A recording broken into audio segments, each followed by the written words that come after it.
Thank you for joining us for this tribute to Richard and Barbara. My name is Margaret McBurney. I met them both here at the Arts and Letters Club several years ago, and they became cherished friends. We're all aware of the rich legacy they left us, Barbara with her magnificent paintings, Richard with his haunting, visceral, brilliant poetry. I found since their deaths that Barbara and Richard, not surprisingly, left us another legacy as well. A group of remarkable people who have been their close friends. Some I had known casually, others simply by name, but it's been a joy to work with them. And as we plan today's celebration, you'll be hearing from several of them in a few minutes. Before we begin, however, I would like to point out to you these beautiful forsythia you see here. When Barbara and Richard were married in 1957, their friend Rosemary Kilbourne, from whom you'll be hearing later, brought from her parents' garden armfuls of forsythia. I received an email 2 or 3 weeks ago from Nancy Fleming, who had been a guest at their wedding, asking if she could supply today's celebration with forsythia. So we want to thank Nancy and her family for that. Now let's begin with Michael Enright, who had hoped to be here today, but the Pope's illness interceded. As I was saying earlier, I think Richard would have enjoyed. The other thing I just found, just since lunch, John Lawson showed me a letter that he received from Richard in 2002 to do with South of North, this Scholl Irving Glick musical production for which Richard did the words. At any rate, this is the last sentence. As I mentioned to you earlier, I delivered a sizable manuscript, a sequence of 59 new poems, about half the total written, to Scholl Irving Glick on April Fool's Day. That's Richard. And here we are. I first met Richard in the spring of 1953, when, as you heard, he became a stagehand at the Canadian Broadcasting Corporation television studios on Jarvis Street. I had started in the same capacity the previous autumn, 1 week before the CBC went on the air, joined shortly afterwards by my dear friend here, Francis Chapman. All three of us were refugees from English literature and philosophy at the University of Toronto. We were all acolytes of Northrop Frye, having attended his famous course in archetypal literary criticism entitled Methods and Techniques of Allegory. And we were devotees of Emil Fackenheim, who lectured us in the German Romantic philosophers Kant, Fichte, Schelling, and Hegel. On these strong foundations, Richard, Francis, and myself became very close in the beginnings of lifelong friendships for the three of us. Richard in 1953 was the Richard of 2005. One can depend upon the persistence of character. A loving man, he had a beguiling gentleness of manner.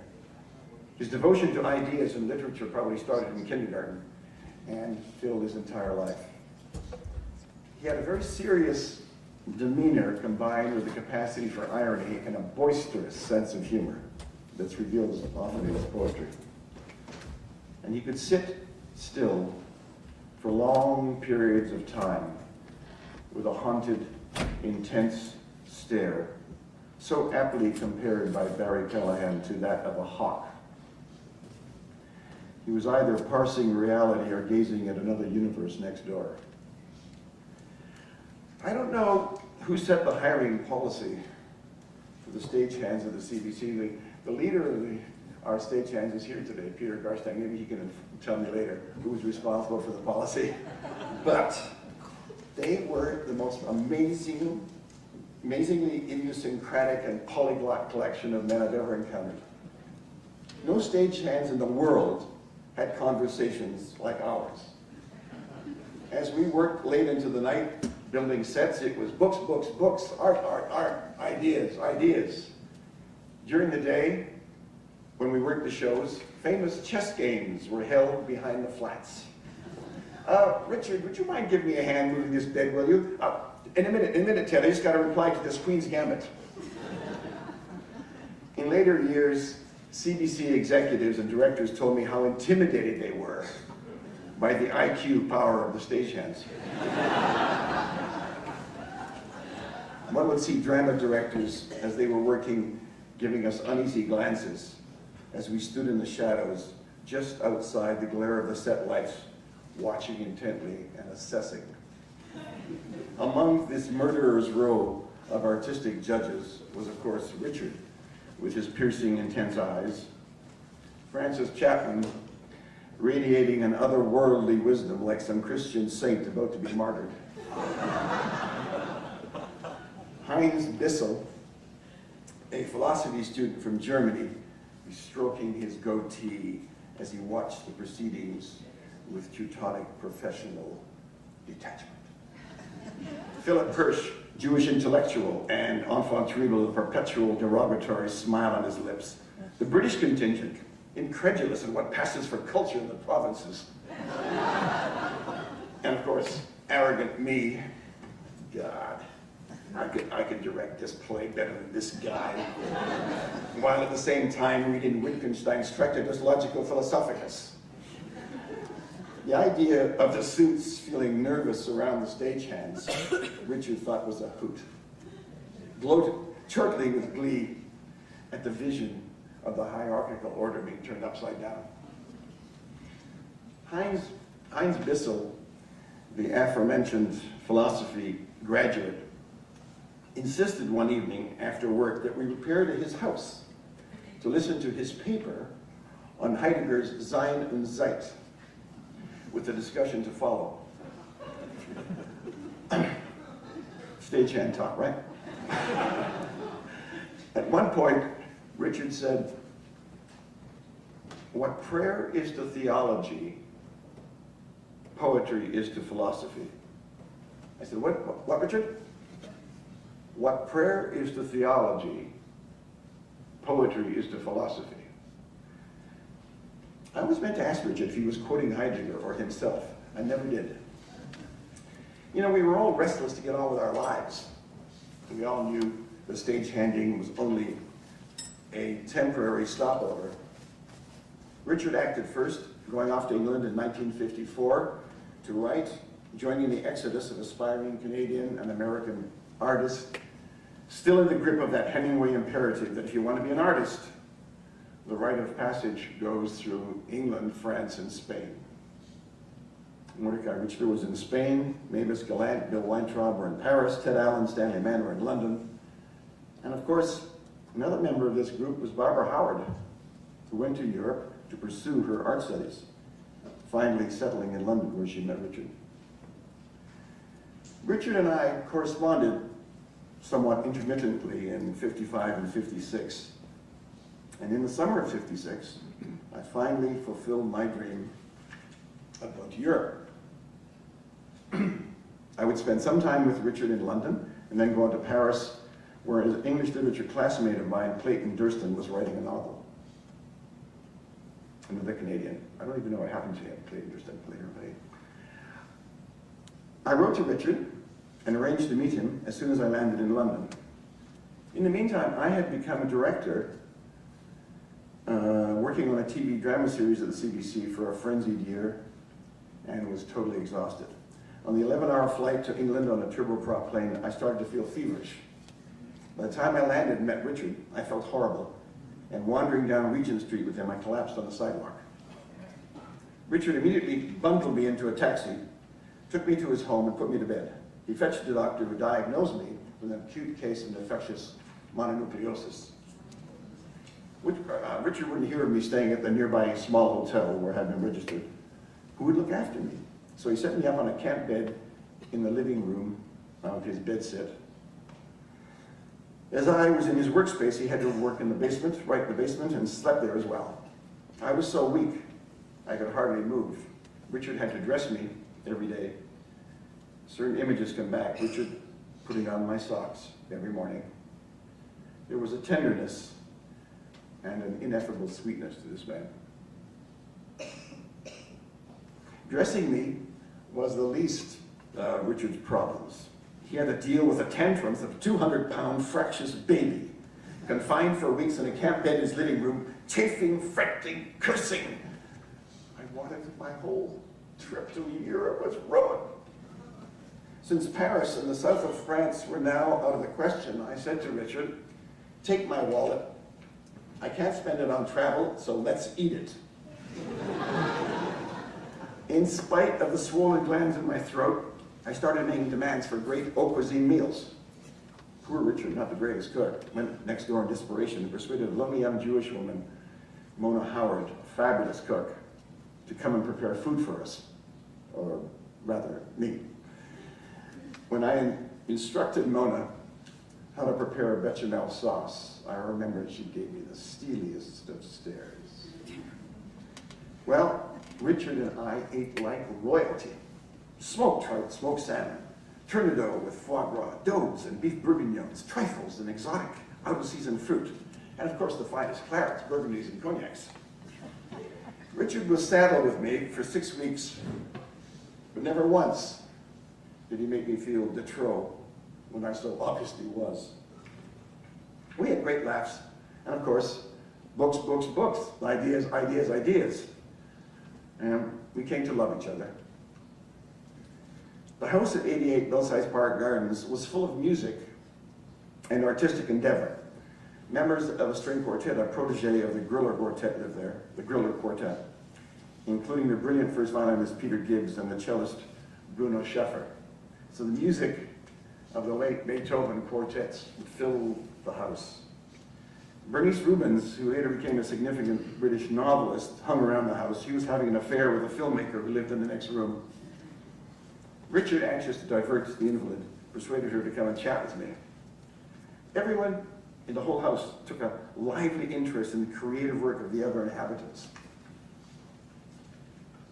In the street in front of the house, a lot of young children played. They used to wait for Richard to come out in the morning. He would emerge, put down his satchel, and with great gravity would proceed to stand on his head, gazing out at the world upside down. Finally, after a minute, he would get down, straighten his clothing, and he would go on his dignified way, pretending not to notice the children. They thought he was absolutely marvelous. Every day we hear, hey, he's coming out now! Hey, kids, he's coming out! They loved him, this routine, and he did it every day for them. One day, Richard came to me, somewhat tentatively, and asked me if I would read some things he had written. A short story and a poem. The story was in the style of William Saroyan's The Man on the Flying Trapeze. It was wryly funny and touching. The poem, quite a long one, 2 full pages, had extended lines of sustained rhetoric, somewhat Gerald Manley Hopkins in feeling. The story was accomplished, but the poem was fresh, original, and compelling. That evening, we sat out front on the stoop. It was twilight. A hawthorn tree in the forecourt was covered in white blossom which glowed in the light of the rising moon. I spoke of a mystical experience I had once had as a young man. And then I told him how much I liked the story and the poem. Richard said that he was undecided whether to pursue prose, stories and novels, that is, or write poetry, and what did I think he should do. I always feel that one never asks this question unless one knows the answer one is going to get. I told him what I thought, and Richard stared into the middle distance. Then I said one of those things only a young person comes out with. As far as I'm concerned, there's only two things worth being in this life, a poet or a Buddhist monk. The moment was more about me than Richard. I was sure that Richard had already decided that poetry was to be his life's work. But that moment on the stoop stayed with Richard for over 30 years later. In a personal poem he wrote to me, he recollected that conversation. I think he was always slightly disappointed that I never became a Buddhist monk. Richard could have been one, of course. He certainly had the requisite purity and asceticism. For Richard, the question now was how to survive as a poet. So he rapidly evolved a plan he stuck to with incredible dogged determination. He would return to the CBC and stagehanding. It was perfect. A job that puts bread on the table, but not one that you took home with you at night. A job that left Richard free to devote his whole being to his poetry. And he was unswerving and uncompromising. I know the CBC repeatedly offered him promotions, dangling much fatter paychecks. The extra money would have been welcome, but he steadfastly refused them all because he knew that the responsibilities involved would get between him and his real work. It was an amazing, courageous display of single-mindedness, dedication, and commitment. There was one other thing that amazed me about Richard. This came up in the interview, of course. In the late 70s or early 80s, I had lunch with him. And I said, Richard, how do you bear it? No acclaim, no acknowledgement, no critical attention, no recognition. And having to watch all those second-rate talents being feted as important Canadian poets. Richard smiled ruefully. The work itself and the approbation of a few good friends was enough for him. I told him that's something I could never do. An amazing display of purpose and strength of purpose. I was glad that in later years he finally did receive the attention and the critical reaction he deserved with Peter Sanger, whom you're going to hear from shortly, in his wonderful book, Her Kindled Shadow, and the writings of Monsieur Manguel here, Alberto Manguel, whom also you will be hearing from shortly. Richard was an extraordinary poet and a remarkable man. He had the happiest of lives. He cultivated his own world, the never now that poetry and music inhabit. He was totally fulfilled as a poet. He produced these beautiful books and broadsheets. And of course, he had Barbara. To find any love in this world is a miracle, but what they had was paradise. As E.E. Cummings wrote, one's not half two, it's two are halves of one, which halves reintegrating shall occur no death and any quantity. Thank you.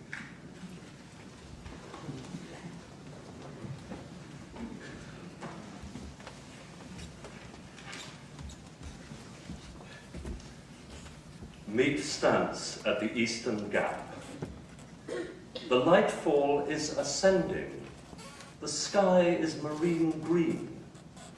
The lake is tufted with white cloud. Whatever can this mean?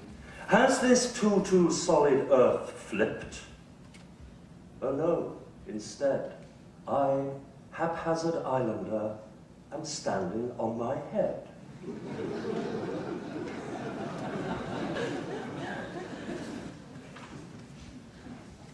I'm Alberto Manguel. I had the privilege of meeting Richard for the first time before I actually settled in Canada during a visit to work with Rhys Dennis, who was the one who introduced me to Richard. Rhys said, "You have to meet an extraordinary poet." And that is a very difficult introduction, because how do you speak to an extraordinary poet for the first time? We met at the now sadly defunct New Yorker Cafe on Yonge Street, and immediately Richard made things easy by making a joke. Richard was one of the funniest people I've ever met. My son, who was barely a year old at the time, met Richard many times when he would come to the house and would refer to him as the funny man. Meeting Richard was, of course, not only meeting Richard. You didn't just meet Richard, you met Richard and Barbara. And you spoke of Barbara and Richard and Barbara, and it was hardly possible to think of one without the other. When they were together, it was so obvious that they constituted one individual. After Barbara's death, Richard said to me that it was wrong to think that when you lost a spouse, you lost someone. You didn't, he said. You lost part of yourself. It was like having your arm or your leg cut off. You were no longer whole.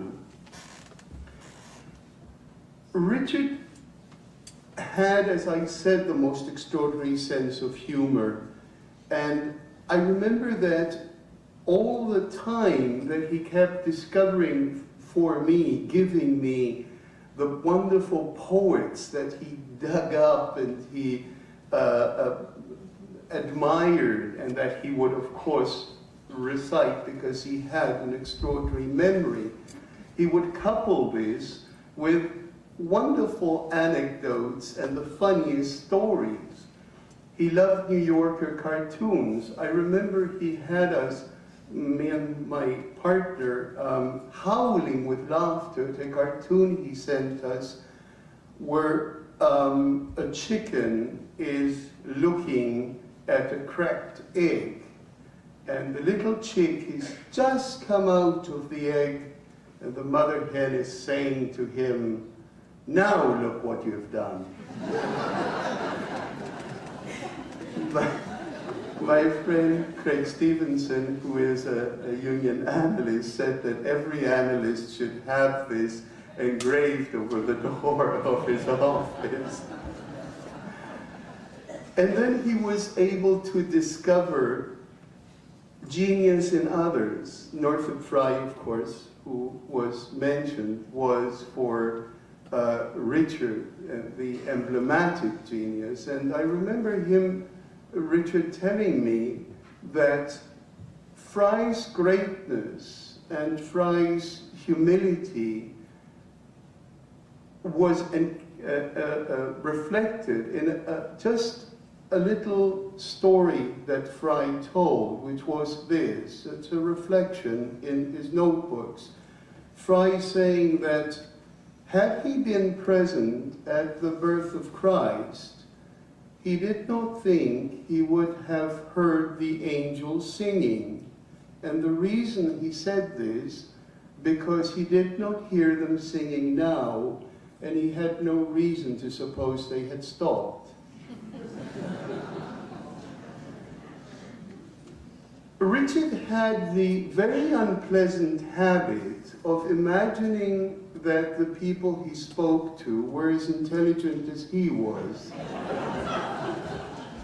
And he would constantly say things like, well, of course, you remember the third line in Spencer's so-and-so, that, of course, is another way of saying what Heidegger said on page 6 of such and such an essay. I think that in Richard's case, Richard could have said what Valéry attributes to his Monsieur test: stupidity is not my strong point. He was able to recognize stupidity in others, since it is, alas, so common in our world, but he did not mock it. He laughed at it, but with the laughter of wonder. Chesterton says somewhere that the prophets were optimists, and that they railed against humanity because the rest of us mortals don't see the beauty and the happiness of the world. I think there was something of the prophet in Richard in this sense. I think his poetry celebrates constantly the wonder of the world, certainly the love. He said once that all his poems were love poems to Barbara, but also the beauty of the world. It was Louise Dennis who told me that had I noticed what a wonderful nature poet Richard was, his intelligence allowed him to see beauty in everything, and I think that perhaps that was his greatest merit as a poet, and perhaps this also was the stumbling block that made most of us not recognize the greatness, I will use that word, in Richard's poetry.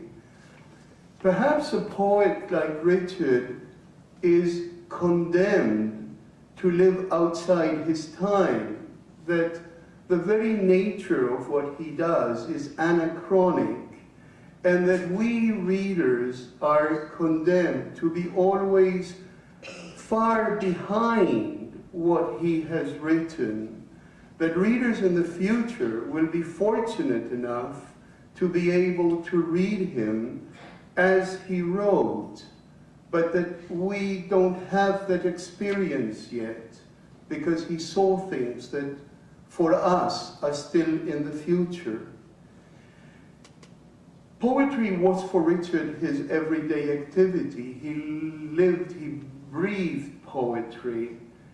Everything seemed poetic to him in the sense in which for a mystic everything is imbued with the presence of God. He doesn't have to look for it, it is simply there. I would like to finish with a very famous observation by Auden that Richard and I often discussed. Auden's assertion that poetry makes nothing happen. Poetry made Richard happen, and I think that is enough justification for its existence. Thank you.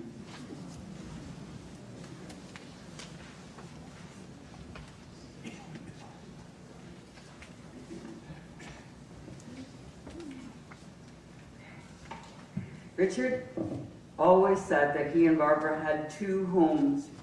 One was the Dingle, Rosemary Kilburn's in Caledon, where many pictures, including the whales, were painted and where many poems were written. And there they buried their small daughter, Sarah. And over her grave, by her grave, they planted a rowan tree.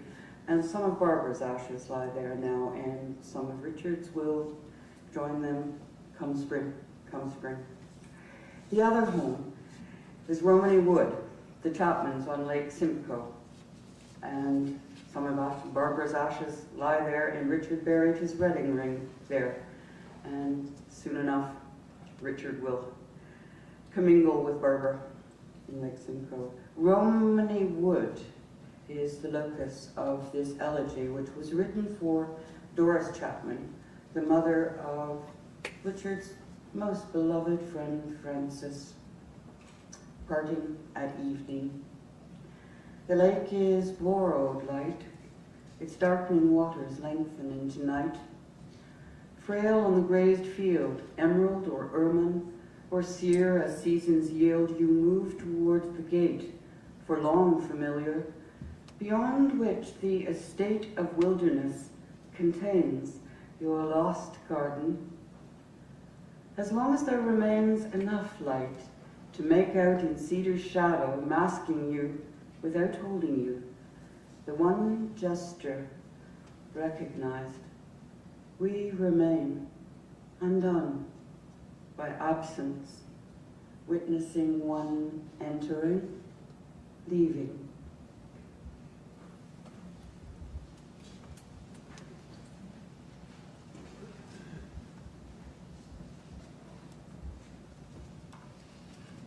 Lightfall for Barbara Howard. Where you envision us to see the wind-swirled summer maple, we become that rooted buoyancy. Shall we the bright waters brave that break inevitable, save where you elaborate the wave? We grasp the living line you trace before us, and thereby embrace the sacramental commonplace. Rare prisms intricacies turn, whereas enamored, you discern elemental color burn. That the light may perish so, all is altered where you go. We, who cannot follow, know that what you make, although it move us far beyond ourselves, must prove ephemeral at last, as love. Richard Outram.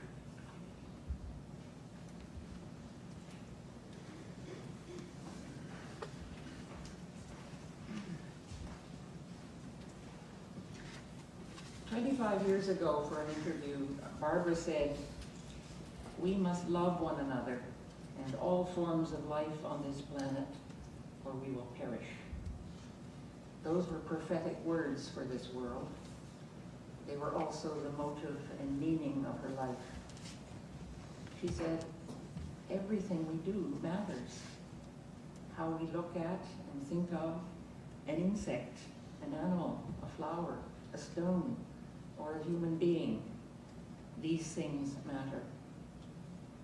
This was a belief she lived not only in her unswerving devotion to those she loved, but in her care for small things, whether gentling the roots of a plant in place, lifting and placing her paper, or stroking a cat. The tenderness in her hands was evident. But above all, she never lost sight of her central purpose and passion, and constructed her life without compromise to hold the space and time and stillness for her work. Her commitment was absolute to anything once undertaken, and nothing of pleasure or social pressure deflected her.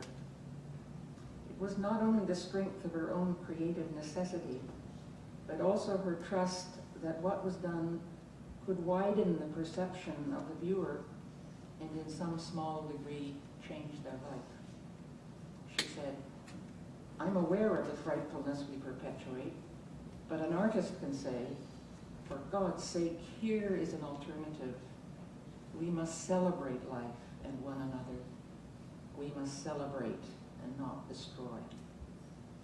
Her celebration was lifelong and never ceasing, in the flood of radiant color or the dark subtleties of her drawing. Both transfigured the world to show, as Virginia Woolf said, the thing that lies beneath the semblance of the thing. But however far the transformation went, it was rooted in something seen, an experience that became, as she put it, an event in the mind. She might make a note or a slight sketch and put it away until, in its own time, the idea reemerged, revealing reality anew. Barbara was always a painter. Her delightful and perceptive mother could keep her, at the age of 3 or 4, occupied for hours with a can of water and a paintbrush, changing with wetness the color of the front porch floor. She was always drawing, and earned her way with commissions and store window display before she went to the College of Art, straight into second year, with a style that was already uniquely her own. By the time she arrived in London in 1954, the pattern of her future was clear in her paintings of the light-filled river and its bridges, and in her meeting with Richard. He said not long ago, When we became us, all darkness and doubt disappeared. Over the years, the success of that unity lay not only in their joyous and total commitment to each other, but also in the privacy each allowed and protected for the other. Richard was never shown a canvas until it was complete. They knew and honored the struggle in creation that is solitary. Their first home in Toronto was the proverbial attic, and from the higher end of a tiny room, crimson lions and blazing suns emerged, while under the eaves boxwood blocks were stored and cut into the creatures and embellishments of the first broadsheets and books of the Gauntlet Press. Barbara's style for these became a simple, bold line of superb economy, adapted to what was possible on that tiny press, whose productions were a miracle of tenacity, ingenuity, and skill. Her drawings had the same sureness, but with a line of delicate sensitivity, an abstracted shape of shadow, and light emerging from darkness, even from the paper itself. When the little press and its worn type were no longer viable, the partnership became electronic, with an expanded opportunity for Barbara to enhance the meaning of a text with a huge choice of type, color, and computer emblems. Never owning a car, they made frequent trips to the accessible Toronto Islands and the lake. Water was an important subject for Barbara. As she said, it symbolizes life's clarities and mysteries, and she painted again and again that most difficult, light-filled, elusive element from other remembered sources as well, on Lake Simcoe and the west and east coasts of Canada. Last year, looking at the show of Monet's work in London of the Thames and its bridges at sunset, it was to me and to some others a physically felt void that the next room did not open onto Barbara's suns and luminous seas, because they bring that subject 100 years further on, with the new legacy of color and abstraction, and most especially the symbolism and transcendence that was Barbara's own. But the seas so often seen are also inhabited by our fellow endangered mammals, and Barbara's identification with the great whales was passionate and complete. It consumed all her working life for more than 10 years. It was her way of crying out, of saying, "Stop the killing of these breathing and feeling creatures. Stop the mindless destruction of this beautiful and complex world that is their only home and ours." She and Richard were fortunate to have the help of the biologist Richard Sears, the founder of the Mingan Whale Research Station, who took them out in his small Zodiac for long days of cold, battering waves and a closer acquaintance with the whales. On one productive excursion off the coast of Mexico, when following a great blue mother and her calf for identification, the little one turned back to examine the boat. The mother, coming after it, surfaced her huge head at eye level beside Barbara, who simply took a picture, smiled, and said to the shocked silence of the Richards that it was a special event, as the great 90-foot bulk sank under the boat instead of flipping it over.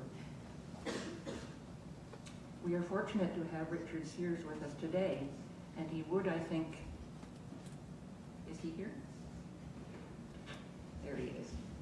He would, I think, tell you much more if you ask him. When Barbara's small studio was not large enough for her huge subjects, she borrowed one in the country, where for 3 years, from June to November, every 2 weeks or so, with Richard's expertise, another 17-foot canvas was fastened to the whole length of the available wall. These are extraordinary whale portraits, alive in the dazzle of their glow and dying in a sea of blood. When the whale project was complete, she still looked to the sea now below the night sky or showing from above the curve of the earth. And then again she produced the largest and most profound of her many mandalas. They were done with the utmost cost and concentration of spirit, and if given the time can become for us mediums for meditation, a way to the still center. In 2002, the small Toronto townhouse was sold, and they moved joyfully to a 19th century house in Port Hope within sight of the lake. They spent 4 happy months bringing the house to order and beauty.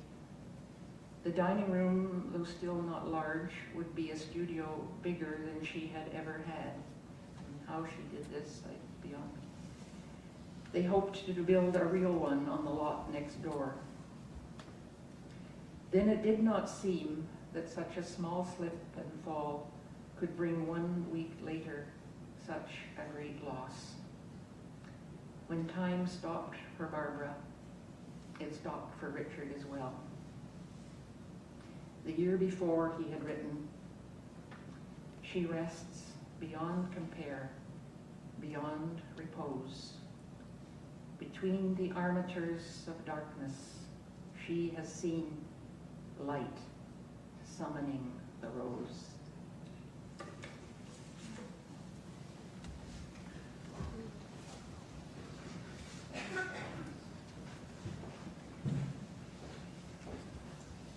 I'm Barbara's cousin, and I have thought for decades that Barbara and Richard was one word.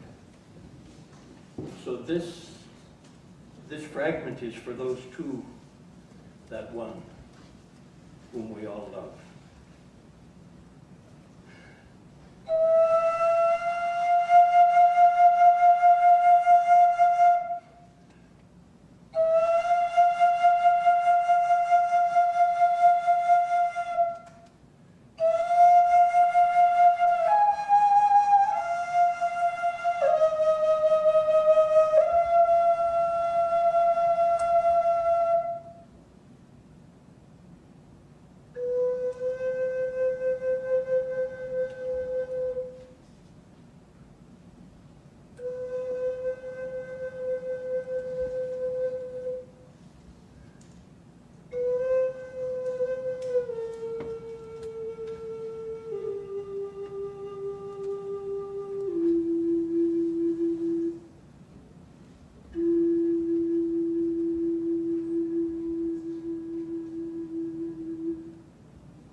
Grief Tree. And shortly thereafter, Hiram and Jenny went out together and planted a rowanberry tree on a bare slope behind the shack. Because the planting of rowan is a meat act. Because the fruit of rowan is orange vermilion, the colour of some fire. Because the toothed leaves of rowan are spread canopy. Because rowan provides perch for occasional birds who sing from it uttermost song. Because rowan is life which endures. Because rowan is death. Because the reach of rowan is rowan. Because rowan is of rowan and begets rowan.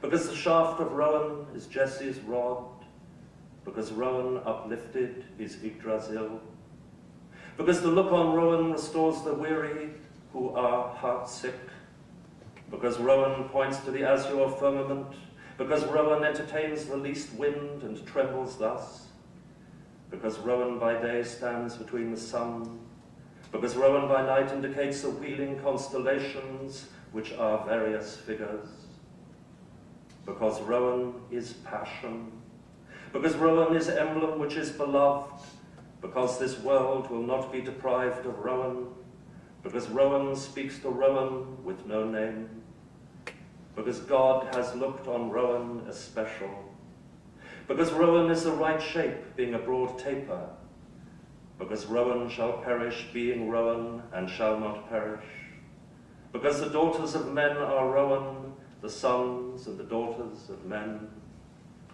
because Rowan makes slight sound in the wind, because Rowan is for all seasons, because Rowan in summer is bounteous dark sea green, because Rowan in winter is spare calligraph, because Rowan in springtime bears clusters of cream blossom which summon the honey bee, because Rowan in autumn lets fall its leaves but keeps its scarlet fruit which are wounds, because Rowan is consolation and there is none, because Rowan drinks in the light which is of the sun, because Rowan is silver grieved in the moonlight, because the animal bark of Rowan is cool to the cheek, because Rowan is creature and we are Rowan, because Rowan casts small shadow at noonday and long shadow morning and evening, because Rowan has chinks of light and the bark is dappled, because Rowan is lamentation and rejoicing,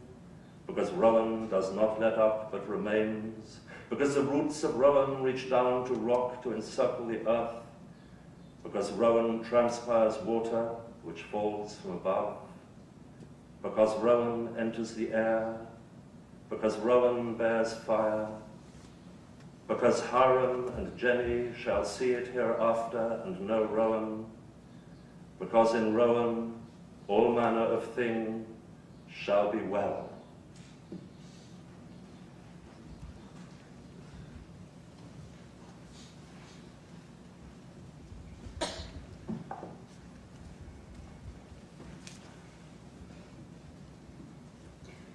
Sarah. There were no words, no way of sharing the wine-dark pain of your bearing, and there is left in my keeping only one glimpse of you sleeping. Oh, my brief child, so lovely, lying helpless, my life, my daughter dying. Then you were gone, utterly leaving, your mother hollow, your father grieving, who could not grasp this simple losing in a world so rich for the choosing. Ladies and gentlemen, my name is Peter Sanger. I had the honor of publishing a book on Richard's work. In your programs, it says that I'm to speak on Richard, and of course I will do so. But I do have a title for my celebration. It is the first metaphor. The first metaphor. That title is taken from the last line of one of Richard's poems, for reasons which I hope will be clear by the time I have finished celebrating him. Up to then, and especially then, I'll try to be thoroughly practical, attentive to the implications of the last paper Richard read at the Arts and Letters Club in November 2003, entitled Poetic Practice. And also keeping in mind that Barbara and Richard were, as many of you know, consummately practical people. Evidence of this practicality appeared in many ways. It appeared in the snugness and order of their homes, in the ship-shaped trim with which they traveled, in the competence, intelligence, hard work, and sense of form they brought to gardening, in their devotions to animals, and in their gifts. For my wife, Mary, and me, these gifts include a splendid cheese grater, a jackknife, a folding pocket pruning saw, and a wood-splitting wedge with a twist forged into its shank to act with riving torque when the wedge is pounded home. Richard was delighted by that last detail. I suspect it recalled to him a well-made poem. Directed by these practicalities, I want to speak quickly about two questions concerning Richard's poetry, which are often either not asked for fear of the questioner's seeming naive, or, when asked, are asked by a questioner who is willing to entertain only certain answers which he or she already naturally knows. One of those questions is, how are we to understand Richard's work? The other is, how are we to value it? Perhaps by trying to answer these questions, I may also show they are the same question. First, then, how are we to understand Richard's work? How manage it, read it, find out what it means? His work is commonly said to be excessively difficult. One recent critic has observed that the work proposes itself as a full-time occupation for any reader, and has implied that this proposal is vainglorious. In January 1998, in a letter of explication to a perplexed friend, one of the Arrow broadsheets, Richard anticipated and answered the criticism. He wrote, "Most of my work, I make no apology for the fact, is highly or deeply or widely elusive. Most of the burden of most of the writers and thinkers I admire, love, is to be so elusive.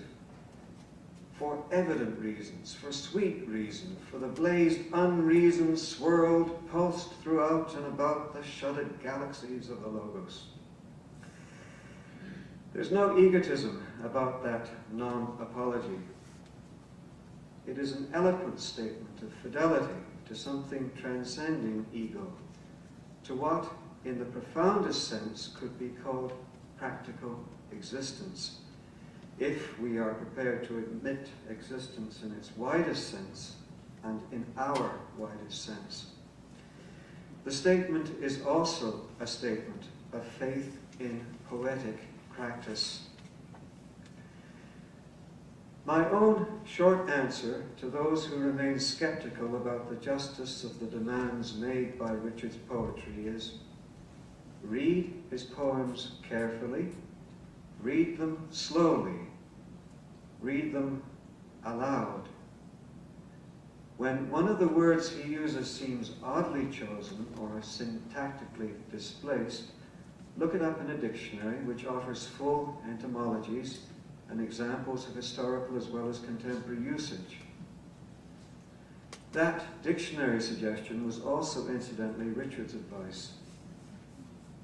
And keep copies of Brewer's Dictionary of Phrase and Fable and the Oxford Dictionary of Quotations handy. If you feel my last suggestion is below the dignity of poetry, that it reduces poetry to the level of Scrabble or crossword puzzle solving, consider whose dignity is really at stake. It may be yours, not Richard's. Richard admired accurate explanations. He did his best to provide entertaining, lucid, often joyous explanations himself.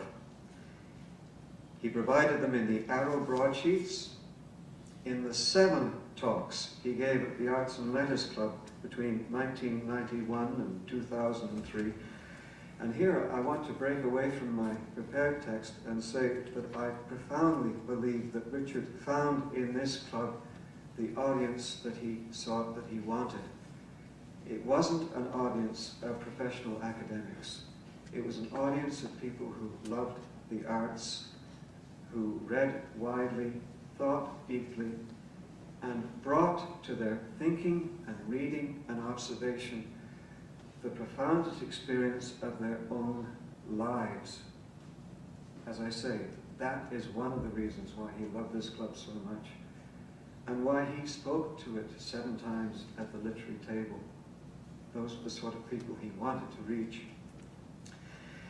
He also published 2 prose pamphlets of annotation and meditation he and Barbara issued during the electronic phase of the Dauntless Press.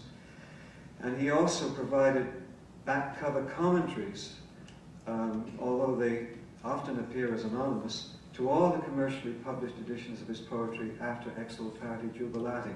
So if you're looking at some of the commercially published editions of his work, and you see this extraordinary note on the back, it's not signed. It is Richard. It is Richard. And think of Richard dancing when he wrote it too. Richard also wrote explanatory poems, one of the most lucid and comical of which is, I think, Interview in Hiram and Jenny. The poem is too long for me to read here completely. I'll read parts of it. In Interview, Dale, a cub reporter for the Clarion, interviews Hiram, things being slow, no good fires or murders, on Hiram's 200th birthday.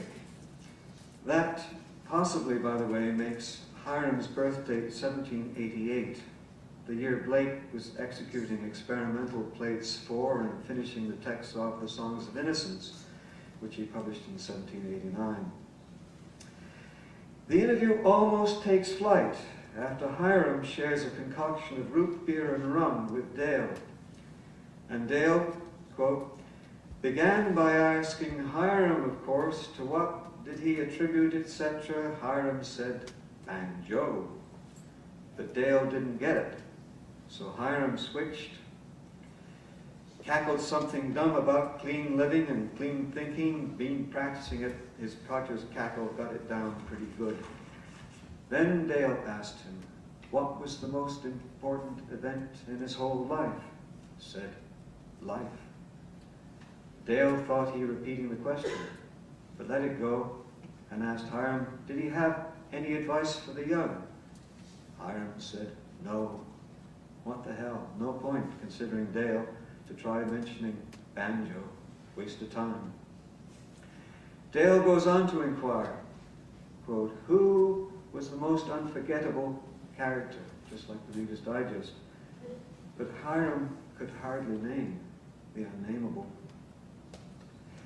And this interview of crossed-up purposes, of questions which cannot accommodate truthful answers, ends when Hiram pretends to fall asleep. So pretended to nod off sudden. It's useful.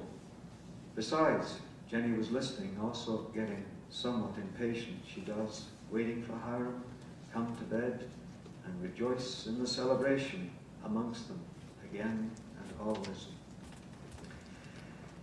Dale heads back to town, quote, thinking on how to soft pedal the last town council meeting, in yet another adjustment of practical reality to the demands of that nominal idol, all the news which is fit to print. It is Dale, not Hiram, who is the fantasist, even about town council meetings. By contrast, Hiram and Richard have offered, to quote Wallace Stevens, a tune upon the blue guitar of things exactly as they are. And in Hiram's and Richard's version of that tune, there is at least one simple word we can all catch the meaning of without using an etymological dictionary. When Jenny is described waiting for Hiram to, quote, come to bed and rejoice in the celebration amongst them again and always, the simple word is amongst. Its use is a deliberate, practical renovation carried out upon the could-have-been grammatical prescription of between, which would have been proper only if Hiram and Jenny's bed had been too small to contain, amongst others, what the poem contains, the banjo, life, the unnameable.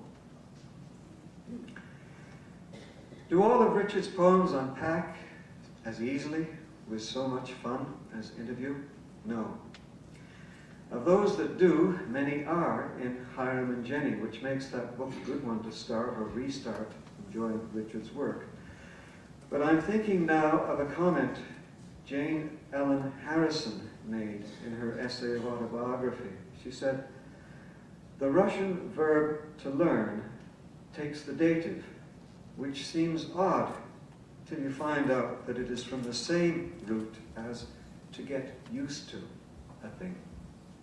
When you learn, you get a crisscross of illusions, a pattern of co-inherent reference, and all of his poems derive from a coherent sensibility expressed at one level and at many levels by a statement Richard made in the afterword to his last collection, Brief Immortals. He said, "All of my poems, even the darkest, are love poems and were written to Barbara." Earlier, I promised to address two practical questions. The second is, how are we to value Richard's work? If Richard had a prime modern master, it was Northrop Frye, closely followed by the biologist Gregory Bateson. Frye felt it was not useful for a literary critic to attempt rankings. It is easy to agree, after time has done its initial sorting, to rank Milton above Marvell or Herbert, all of whom were poets of central importance to Richard, is a crudity whiffling with prosaic intolerance. In an entry in one of his notebooks, Frye put it more subtly. He said, "Comparisons are relevant only to inorganic quantities. All qualitative units, such as human souls, are incomparable." In his copy of the Frye newsletter containing these words, Richard marked them emphatically with double marginal lines. Richard also marked another comment by Frye in the same source, this time both with double lines and with an NB. Frye's words are, "I still feel that in criticism everything positive stands, everything negative dates." And here is a third quote. Richard sent it to me in 2002. The words are perhaps surprisingly, for those who think of his work as nihilistic in the positivistic sense, those of Samuel Beckett.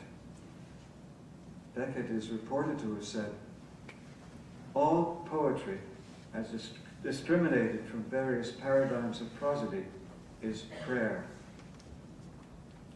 Did Richard always try to write to the measure those quotes set? Yes. Did he always succeed? He would be the first to say no. He believed inspiration, real poetic practice, was dependent upon a grace exterior to his own limits of reason and will, although reason and will could prepare a poet to hear clearly and practice well.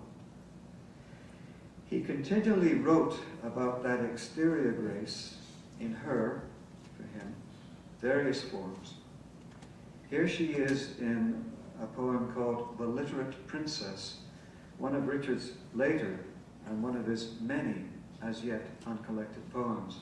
It dates from 1997. She whispered that which she most wished herself to hear into her drowsy lover's ear. The rest is silence.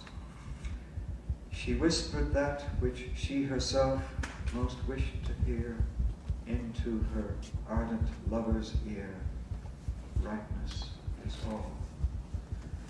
She whispered to herself that which she most wished to hear her lover whisper in her ear. Be absolute for death. She whispered that which she most wished to hear her sweet self scream through every prince's dream. Queens have died young and fair. She is speaking to Shakespeare 3 times, to Thomas Nash once, and to us, and for us. Sometimes, as Richard knew sometimes, which he called when thinking poetically, seldom, sometimes Richard also heard her voice. Here is Eclipse, which eventually became part of the sequence Side Glance in Dove Legend. Over and over and over it takes, we are told, an iron will in this iron night to bind us. There is no lost light forsakes the archaic chalice, no silver spill seeps silver, desirous to find us. No gold day, it is spoken, breaks. Love, we are less than love, until death comes to remind us. In a letter accompanying the broadsheet copy of this poem, Richard wrote, "To have been vouchsafed eclipse left me in tears of gratitude. You will know." I'll end with one more poem of practical evidence of poetic practice. It first appeared in Thresholds, the first Gauntlets Press letterpress book which Richard and Barbara made in 1973, together as poet and wood engraver. The same poem was used as one of the epigraphs of Brief Immortals, the second of the 2 poetry collections, the other is 9 Shiners, which Richard published in 2003 after Barbara's death, not using the Gauntlet Press designation. Both Brief Immortals and 9 Shiners are illustrated with reproductions of Barbara's work. The poem I'll read is Fountain. In the churning, inconstant crown of the column, the juggled, spherical sun is one, brightness forever, becoming unquenched by water afire. Oh, love my unspoken, stranger no longer. Within the apparent, we gather together our first metaphor. Please let me say again, this poem appeared first in the first book of images and words Barbara and Richard made together. It is repeated in the last book of words and images Richard and Barbara made together after Barbara's death. It is their first metaphor and ours. Thank you.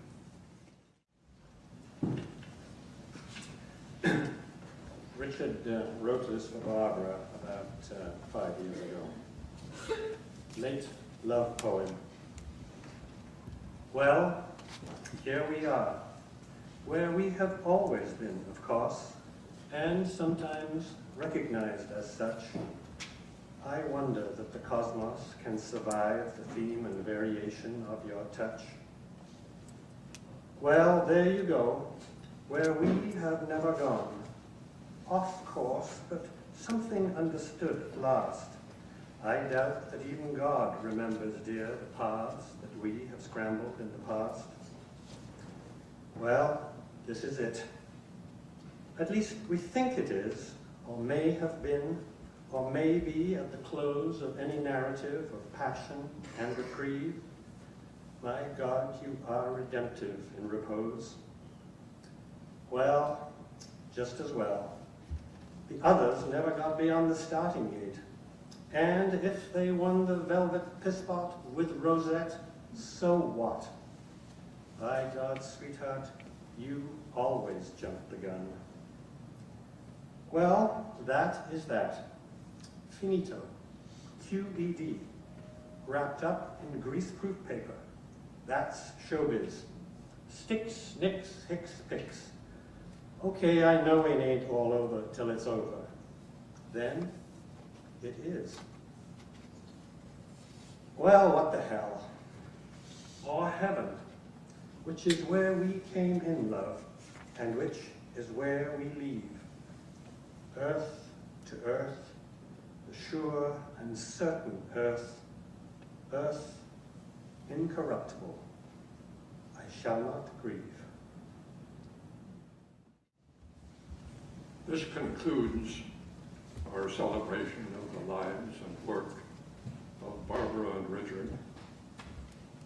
They're gone, but Barbara's paintings and Richard's poems remain a precious legacy in which we rejoice.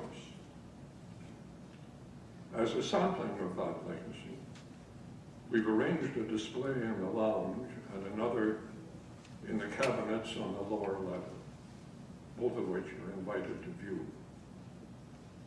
Some recorded songs from the club's production of Richard's South of North will be played in the library on the second floor, and anyone interested is encouraged to go up there. And anyone who has not yet signed the guest book is urged to do so. On behalf of the Arts and Letters Club and the organizing committee, I'd like to thank all who participated in this event, both those on stage and those who, like Richard in his day job, worked off stage to make this memorable celebration possible. I bid you all good night.